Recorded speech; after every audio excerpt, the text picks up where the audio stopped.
Hey, how's it going, everybody? Welcome back to the channel. And, basically, this video is shot entirely with the iPhone 11 Pro Max.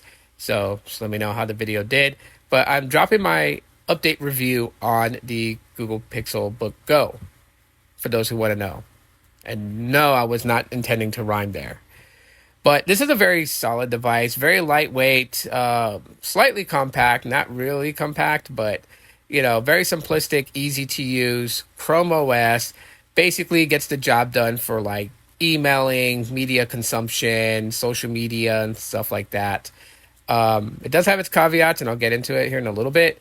But side note, for those who want to know, if you want to find the serial number of your Pixelbook Go, it is located somewhere here on these ridges. It's very, very small, very hard to read, especially on this black model. So I'll take a picture on Twix where it's located without really revealing my serial number, but I mean, that's where you would find it. This is the base model Google Pixelbook Go. So it is the 8th gen Intel processor M3 with 64 gigs of solid state storage and 8 gigabytes of RAM. And like I said, while it's very simple, easy to use, it is missing a few things. I know some people definitely would want some extra ports, like a regular USB port. It doesn't have that. It lacks that. It just has the two Type-Cs and then a 3.5 millimeter headphone jack. As far as the hardware itself, this keyboard is very quiet and very nice to use. I don't feel hindered at all whatsoever, and you don't hear a lot of clicking. So if I'm up later than my wife, I can actually be on it typing up an email or something, and I don't have to worry about her catching wind of the sound of the keyboard being clicked because there's no sound. It's very, very quiet.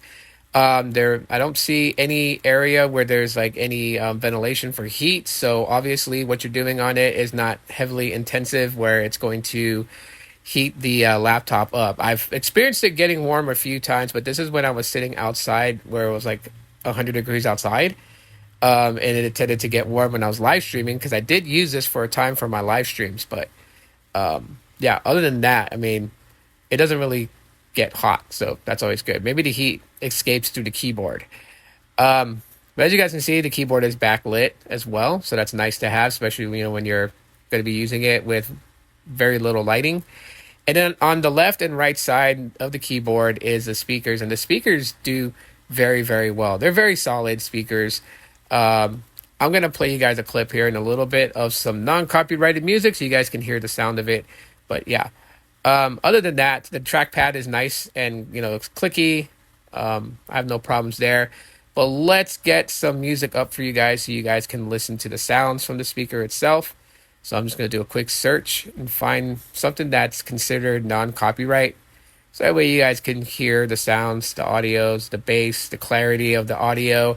It's really, really good. I mean, honestly, I was really surprised when I first got it and just how well it sounded. So anyways, let's get that music kicking for you guys.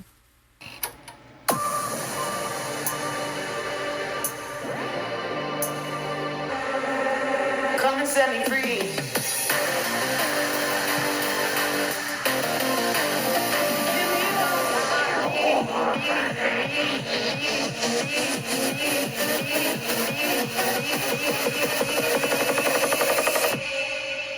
Come and set me free. Like I said, the audios are not bad at all. That's actually pretty decent sounding. Anyway, so moving on just from the audios, I would say this, the battery life on this is pretty decent too. I pretty much get like a whole day on it with one charge. That's if I'm like using it like pretty much throughout the day. If I'm barely using it, like if I just, type up an email, send it, close out the Chromebook, it can go several days on the single charge before needing to be charged up again. And also, it is touchscreen, so you can use your finger to navigate on the display itself, as well as using the trackpad, which is also pretty good and pretty responsive as well.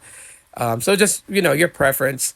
If you want to get fingerprints on it, because it is a fingerprint magnet on that display, so if you're consistently using touchscreen, you're going to definitely want to wipe your screen down a little bit with a microfiber cloth just to kind of clean it up a little bit from smudges and whatnot.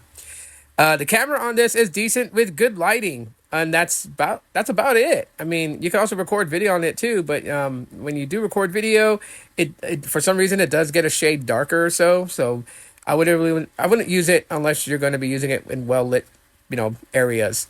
But it is good for video calling on uh, Google Meets or Facebook, video calling and stuff like that.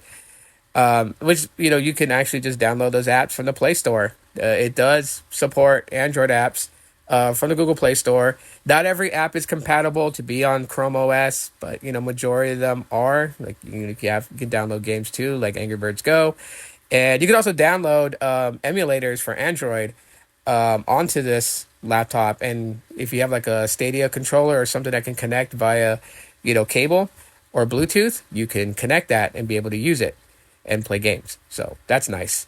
I wouldn't recommend it for game streaming or anything like that, but it is still supported by Chrome OS. You're still getting regular updates. You guys saw I just had one. I just installed it and logged back in. So, it's there if you need it. You also have controls on the top, shortcut keys, to adjust the brightness.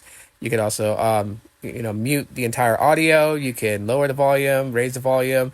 So you have those shortcut keys on the top if you need to, make any adjustments for your pleasure.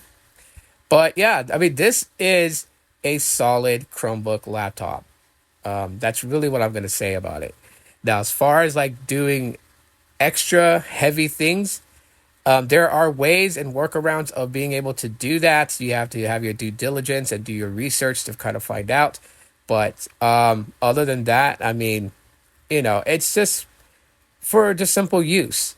Both, the Pixelbook and the Pixelbook Go are good options, especially if you can find it for like under $300 for the Pixelbook Go. Like I said, this is the M3 version, so this is not the more expensive one.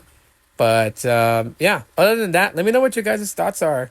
And any questions you guys may have, drop them in the comments. And I'll talk to you on the next one.